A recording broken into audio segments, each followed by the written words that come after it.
Good morning. Môre, môre. This whole series is most probably one of the topics that's closest to my heart. And the reason it's that, because in my own life, for many years, I also used the term, I'm just human. And to a large extent, I never realized how that actually limits me as a statement to the real calling that God has for each one of us. And when we read the Gospels, the four Gospels, the four books in the New Testament, we tend to see what Jesus' words and His example is giving us as a life we are supposed to live. And our own words constantly excuse us. And one of the most important things that I come to realize is that Jesus doesn't ask us to live a way He doesn't help us to be able to do. And in a big portion of my life, I had information about the Holy Spirit and His purposes. And my hope for this series is for you to move from information about the Holy Spirit to transformation through the Holy Spirit. It's a big statement. In essence, the objective of this series is to learn how the Spirit forms the nature of Christ within us. This last couple of days has been extremely challenging, and in fact the last couple of months, because my dad had a stroke and he's paralyzed on the right side and he can't swallow and he has to be fed with a peg. And to see him, that's been a spiritual giant in my life, a patriarch that raised 8 kids. It's difficult to see somebody that you love suffer, in a way, in my own words, jailed in his own body. Because he's ready.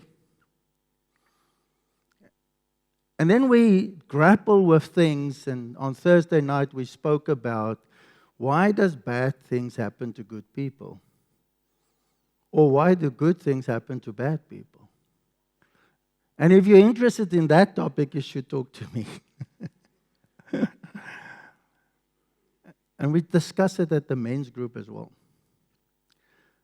You see, the serious anchor for us is this scripture: since we live by the Spirit, let us also walk by the Spirit. And that is such a profound statement, but for a lot of us, that really, and especially if you've been hurt by church, or you've walked away from faith, and maybe you're here for the first time again because somebody just nudged you to be here,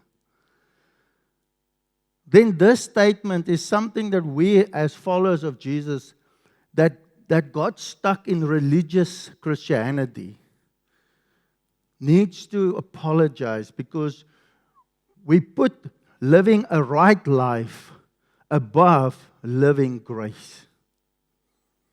And then we move this following Jesus into a life of right and wrong, and we disqualify ourselves, but even people that needs our help.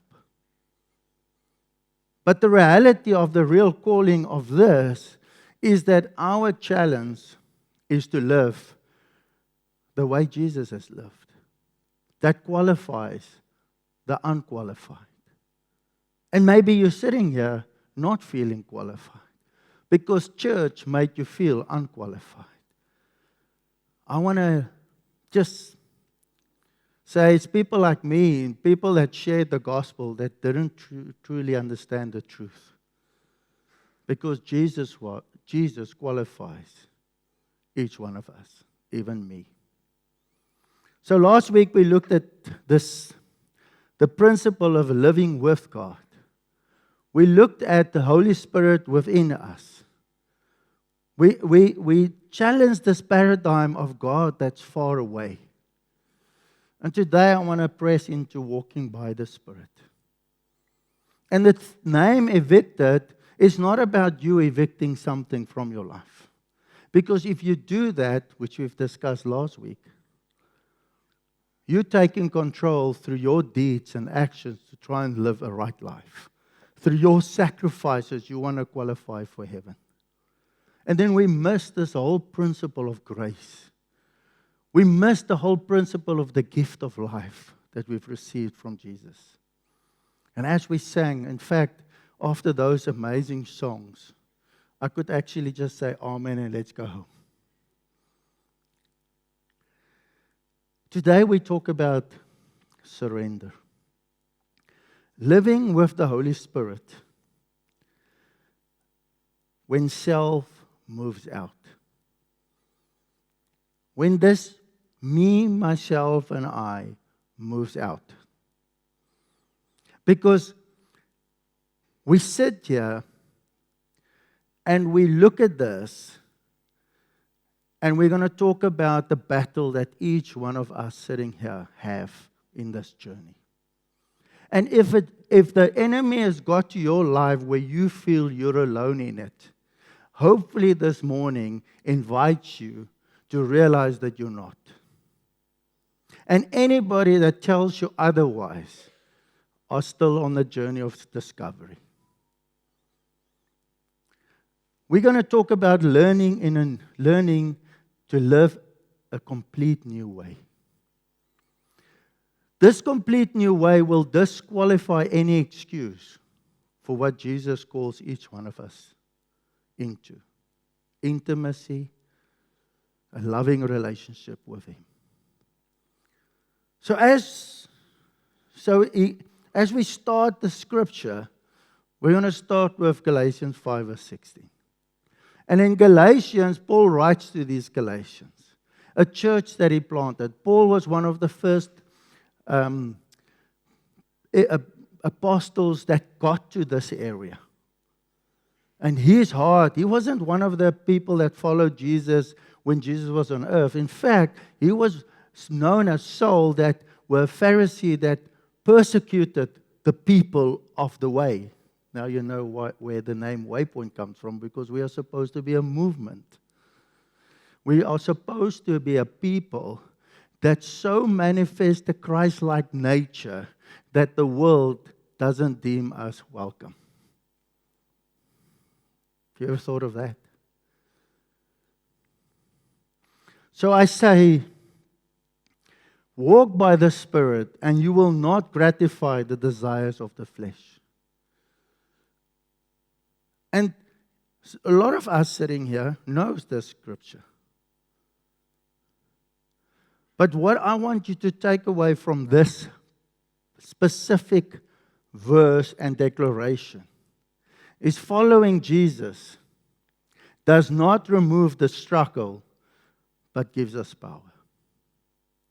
If anybody has taught you that following Jesus removes all the struggle of this realm, they are giving you a false truth. For the flesh, my human nature, desires what is contrary to the Spirit, and the Spirit what is contrary to the flesh. They are in conflict with each other, so that you are not to do whatever you want. You see, the ongoing inner conflict of Galatians 5:17 is believers experience a struggle between the flesh. And if you remember when we did this series, and those that haven't been here, it's online, The Last Kingdom, around this realm, which we also call the flesh, versus the new kingdom which Jesus came to establish. In this struggle, the flesh, the old nature, versus the Spirit, the new life. The conflict is normal. But for a lot of people, victory is impossible. For a lot of people, they give up their faith because of wrong teaching or not actually coming to ever been taught about this amazing gift, our helper, our comforter,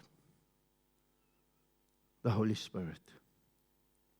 Victory is completely possible. But the inner conflict, flesh, old nature, and spirit, new life, is a conflict that is normal. And when we did this teaching last week, Thursday, and on Saturday morning with the men, because with the men, I don't hold back on a Saturday morning. Ons is hard. We go in proper. Why? Because I want to see men rise up to the calling that God's got for them. But in this principle of this conflict, the struggle does not mean failure. And the devil constantly wants to bring you into what we call the old covenant, where it's all about thy shall and thy shall not. And when you start looking at yourself in the mirror because you know your thoughts, you fall for this trap of this lie because the enemy, the devil, wants you, and your old nature wants you to think that you're not good enough for the grace of God. And he gives you the shopping list of all the things you're doing wrong and thinking wrong. And what is he saying? He's saying, because of that, you're not good enough. And the danger for you is that people fall in that trap and they walk away from faith. Because we don't understand the amazing love and grace of our God. Struggle does not mean failure, although that is what the enemy wants you to think and believe. Paul writes this, I, Paul, a servant of Christ Jesus, called to be an apostle and set apart for the gospel of God. The gospel he promised beforehand through his prophets in the Holy Scriptures. Freedom from condemnation. When we understand what Jesus has done and this gospel, we can be free from condemnation. No condemnation. There's a new law. There's a whole new commandment. We link that whole new commandment, if you've been in church, to communion, and you haven't been. That's when people have bread and wine or juice together to remember what Jesus has done. We remember that new commandment. And that commandment says grace empowers obedience. In fact, I want to take this word grace and even give you a more profound word. Love empowers obedience. Don't do because you must. Do because love inspires you. And people, I'm busy with a couple planning to get married in August. And I always say to people, do you know what love is? Do you know the commitment love requires? Because if you look at the world, 3 out of 5 marriages don't make it. Because we sometimes look and we measure one another from an expectation point of view. And we don't understand this grace. Freedom from condemnation. The Spirit frees us from guilt, shame, and performance-based Christianity. Obedience flows from a relationship, not fear. Obedience motivated by love. Strengthened in intimacy. And that's why I love marriage. That's why I'm so sold out for why young people should not listen to the world and step in the covenant of marriage. Because in marriage, we practice this. Hey, and it's tough. So I say, Walk by the Spirit, Paul says, and you will not gratify the desires of the flesh. Walking is a daily thing. It's a daily choice. It's not a principle of constantly measuring up and failure. It's a daily thing. Walking is a step by step. Walking is a day by day. But here's the trick. The more, if time together outweighs social media, my phone, my talking about the world, my talking about the flesh, if my time with the Holy Spirit and with Jesus is greater, sorry, I did it the other way. If my time away is greater than my time in intimacy with God and the Holy Spirit, I'm going to struggle.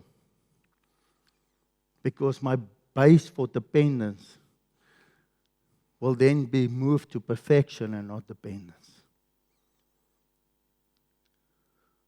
Strive intimacy. Walking is a daily choice. Walking implies progress, not perfection. The law brings perfection of the old covenant. The law of Christ of grace says, stay with me. Walk with me. Because last week we spoke about the one that does the transformation. It's not you. It's the Holy Spirit. Dependence is not independence. But the fruit of the Spirit, yes, the life. This is what the Spirit does. This is what it does in us. And you might have been in churches where it's all about speaking in tongues and praying in tongues and it's manifestation of the Spirit. Be careful.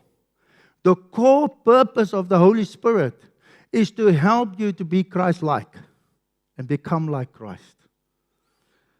But the fruit of the Spirit, the core purpose of the Spirit, is that through love and through that dependence and through that intimacy, this becomes the evidence of the nature of Christ. But the fruit of the Spirit is love, joy, peace, forbearance, kindness, goodness, faithfulness. And you might be sitting here and you might have walked away from church because somebody said something to you once you were once in church and it hurt you so badly because you didn't experience this. And to be honest, when you now leave here today as a movement, as a people in intimacy with Jesus, stop talking about the country and the politicians. The problem of our country is the absence of the Christ-like nature. And we as church has to take responsibility. We. Because the question is, have we allowed this nature to be the fruit of our living? Gentleness and self-control. Against such things there is no law. Those who belong to Christ, Jesus, have crucified the flesh. And that's what we celebrate in baptism. Has crucified the flesh with its passions and desires. Since we live by the Spirit, let us keep in step with the Spirit. Fruit does not equal effort. If you have been raised in a religious organization which challenges you to constantly do things, I don't love my wife because I have to do things for her or I have to earn it. I love her unconditionally because I committed to that love. Fruit grows naturally.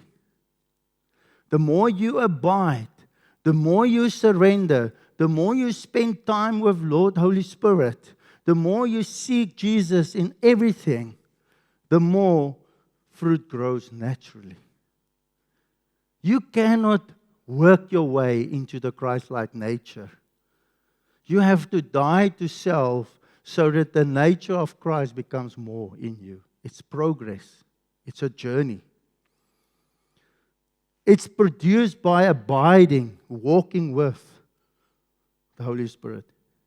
The fruit of the Spirit is not self-produced. It is Spirit-grown. So if we look at this, what does it mean in application for us? Because this is life change. This excuses you from any traditional perspective that Christianity is another religion. It kills that lie. Because Jesus, the evidence of Jesus and the event that he risen, that he went up to heaven, there's unquestionable evidence. But the Holy Spirit as a gift brings the intimacy of transformation that you are invited into. The fruit of the Spirit, The fruit of the Spirit is not self-produced. And people, I'm saying this and I'm repeating this because that's just a reminder for everybody to wake up. This is so critical, a truth point in your life. I always call it, when we were younger, we still had proper big circus tents. And those circus tents, when they pitched those tents, they had to hit in pins like this, with like a 10-pound hammer. And if ever you need to put a truth in your heart,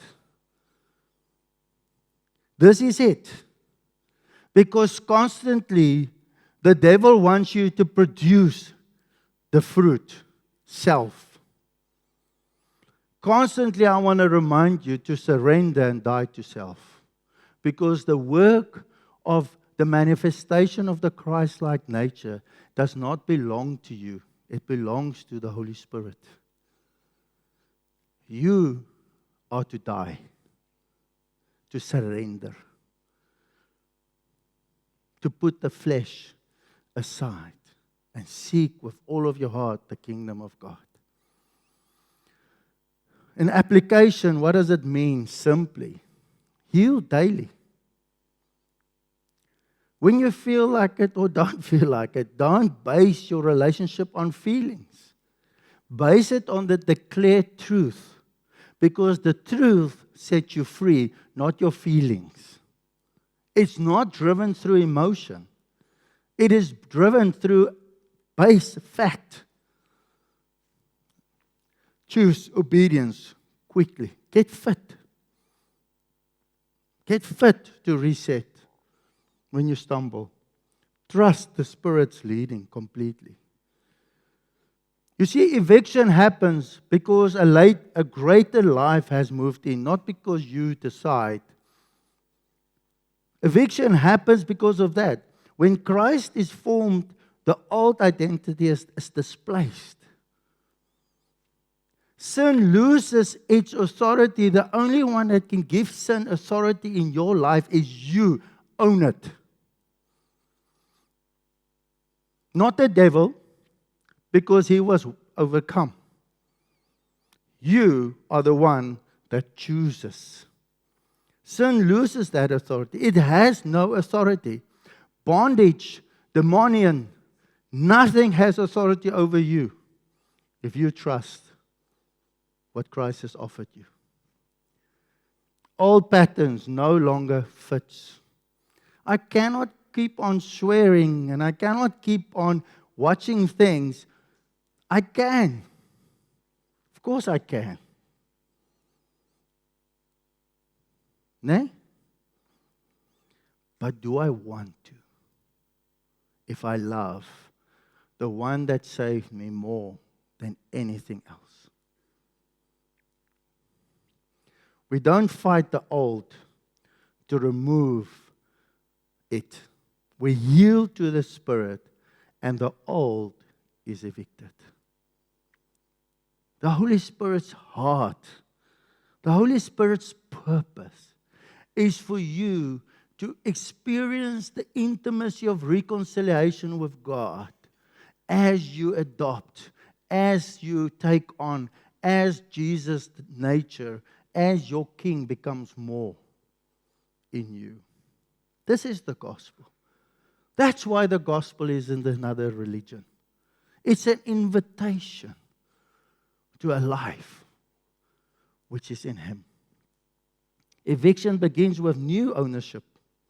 A new life moves in. Your life is no longer your own because you are praying, Lord, let Thy will be done. Not yours. In this journey of intimacy and love, eviction is sustained by surrender. I surrender all. As we yield daily, the Spirit leads and the old ways lose its influence. Eviction is eternal transformation. As we confront death, a lot of people face death and think death is about you breathing your last breath on this earth. That's not death. That's a lie. Death, the true definition of death, is the absence of God. You see, everybody is going to have eternity. The question is whether you're going to have it with God or without God. But eviction and our journey to live from the kingdom of God here, now, already, invited by Jesus into His kingdom now already, is eviction as a perspective of eternal transformation, but internal transformation. It's not external behavior change where you just act as if because you will be confronted with a false face. It is completely but Christ becoming our nature. Eviction breaks old dominions. Sin is no longer master, not because we try harder, but because we are no longer its home. And when sin wants to enter, you say, in the name of Jesus, be gone, for this is not your home. Christ bought it. Eviction results in a new way of living. We live from Christ within, not from the pressure of the world, of the old. As Jesus says in Gospel of John 15:5, apart from me, you can do nothing. Which means, with Him, in us, within us, everything changes. The old needs to be daily evicted as the Holy Spirit forms us into Christ. The focus is on the kingdom to ensure it is grace-centered. Next week, we're going to build on the Holy Spirit forming and how the Holy Spirit is forming Christ's nature in us. And if it's something you are battling with, I'm inviting you to come. Within us, everything changes.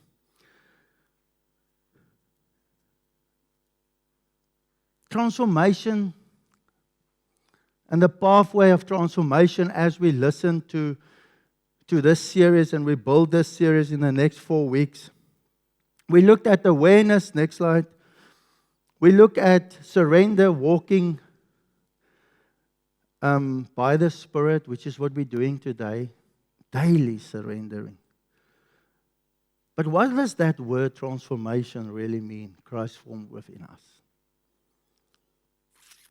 And I'm going to try and unpack that for you in a very basic sense. But this week, practice the following. Every morning, you're going to do the morning surrender prayer. I'm going to give it to you. Choose one fruit of Galatians 5, verse 22 to 24.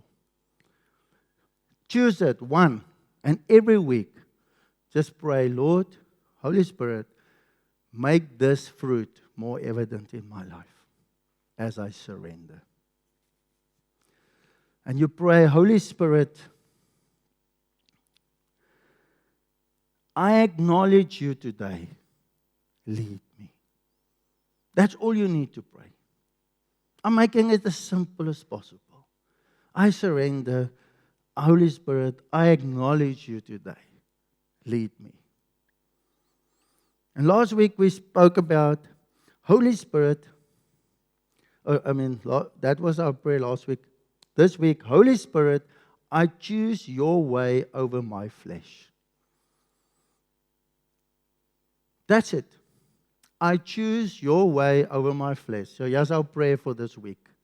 And if you need it, I can share it with you. Holy Spirit, I acknowledge you today. Lead me. Holy Spirit, I choose your way over my flesh, over me. Simple.